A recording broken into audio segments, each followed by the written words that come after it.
Ten spyte van die feit dat Maronel voltyds werk en lang ure by die apteek spandeer, kom sy in die aand terug by die huis vol positiewe energie en is dit vir haar belangrik om heel eers te hoor hoe ons as gesin se dag was.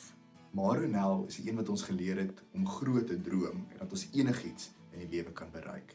Sy het dan nog altyd in ons drome geglo en ons aangemoedig om dit wat ons graag wil doen, na te volg en ons absolute beste te gee. Nie net gaan slaap sy heel laaste nie, maar sy staan ook heel eerste vroeg op om haar gesin aan die Here toe te wy. Maronel is nie net vir ons 'n ma wanneer sy by die huis is nie. Wanneer sy by die apteek kom, is sy 'n ma vir baie mense.